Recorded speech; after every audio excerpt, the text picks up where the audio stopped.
What up, everybody? Good morning. Happy Thursday. Welcome to the morning show where I just kind of chat while I go to work in the morning.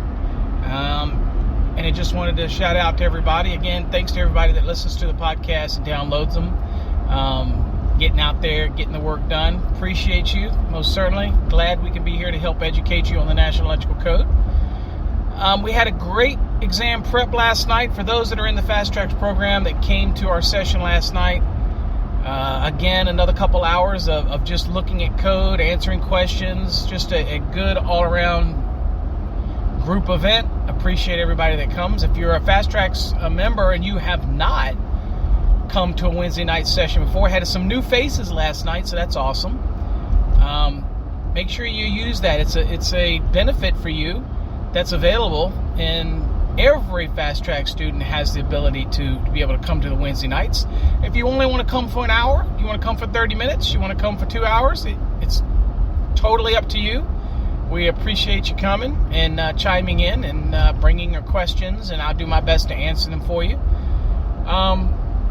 Again, it's available to any Fast Track student. Again, you know how to get there. If you got the email from me with your activation code when you originally signed up, you'll see the instructions at the bottom of the email. Make sure you read the entire email. If you're an existing Fast Track student who maybe that information wasn't on the email at one time when you got these, all you got to do is log in and go to the Fast Tracks Black or Plus forum over on the Sparky Hub, and you'll see it pinned to the top. Of course, if you apply for that forum, you got to get approved first, so we'll verify you are a Fast Track student. We won't let everybody in there. But once you're in that forum, that's where we post the links as well. But also, if you log into our website and you go to the members area, and if you actually, in the top right, click on the login, you actually log in with your account on our website, then you should be able to get to the members area, and you will see a link in there as well. And you will able to join us on Wednesday nights, and it's just a great time. And a lot of the Wednesday nights are recorded and rebroadcast over in the Sparky Hub, so make sure you check that out. One of the things that I wanted to let everybody know about was the fact that this is available to everybody that is as a Fast Track student, so don't lose sight of that. Now, last night we had a great topic, and I was explaining some things like an 8-unit apartment complex using a multifamily dwelling calculation. And we talked about all the little nuances, and it was right at the end. And, you know, it's kind of like you do an hour and a half or 2 hours of exam prep, and then what does Paul do? He drops you some intense discussions at the end of a 2 hour, 2.5 hour period, and you're like, all right, my brain is already overloaded here. I don't need to have this discussion.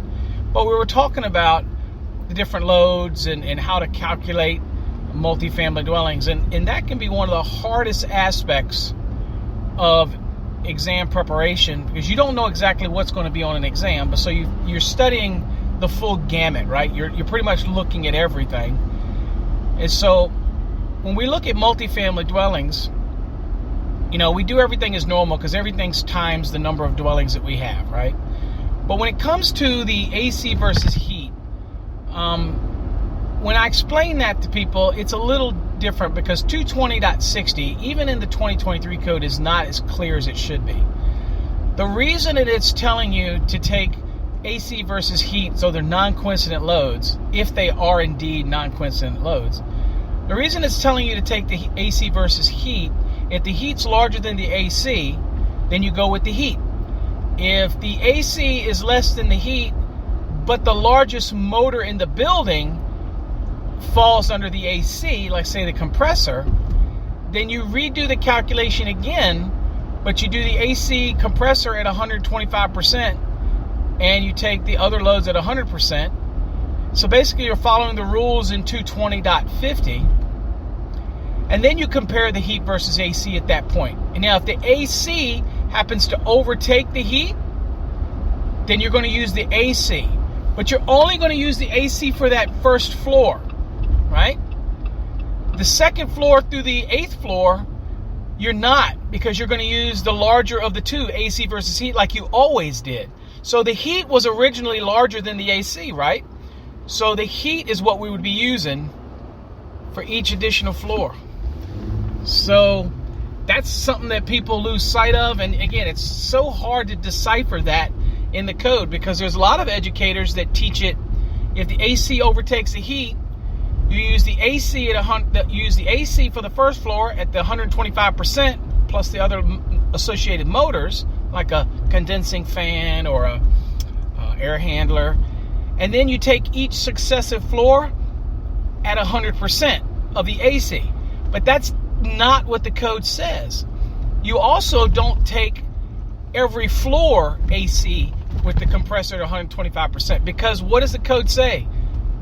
It only takes the largest motor at 125% and then the sum of the other motors. So the only logical way you can do it is compare each floor individually, right? But when you compare each floor individually, you don't go to the second floor and take the air compressor at 125%, because you only wanted to capture the largest motor in the building. And that's the whole reason that 220.50 is set up that way. And sometimes it can be hard to decipher exactly what 220.60 is really trying to say. So that's how I teach it, so that we understand which one we're supposed to use. And so you only are trying to capture one motor, the largest motor, at that additional 25%. So I've seen educators teach it a bunch of different ways, which tells me that everybody's confused on how you do it. The fact of the matter is, if I have an 8-story building with 8 units in it, and we're looking heat versus AC, I'm going to start at the very first unit, first floor, because they're all identical. I'm going to do the AC versus heat. If the heat's larger than the AC, then I'm just going to go with the heat. And then if the lesser load, which is the AC, happens to contain the actual largest motor in the building, which probably will for the AC compressor, so then I'm going to take that at 125% plus the sum of the other associated motors. That means the air handler and the condensing fan. And then I'm going to compare it to the heat again for that one unit. Now, if the AC beats the heat, then I'm going to use that for that first unit. That's going to capture that 25% of the largest motor for me. And then when I move on to add the loads for the second through the 8th floor, I'm going to end up using the heat, because the heat is greater than the AC. And that's how I teach it. There are educators out there, again, who teach it that you use 125%, the one that wins, the AC, and you use that for every floor. But that means you'll be taking every largest motor on every floor at 125%. And that's not what the code says that you do. That's not what 220.60 says, and that's not what 220.50 says. So I just thought it was interesting. And over on the Sparky Hub, I actually did a post. So if you're one of the members that can get access to the Fast Tracks Black or the Fast Tracks Plus forum, make sure you go read that little article, a little thing that I did there, because then it explains it clearly what we're trying to say when it comes to capturing that non-coincident loads.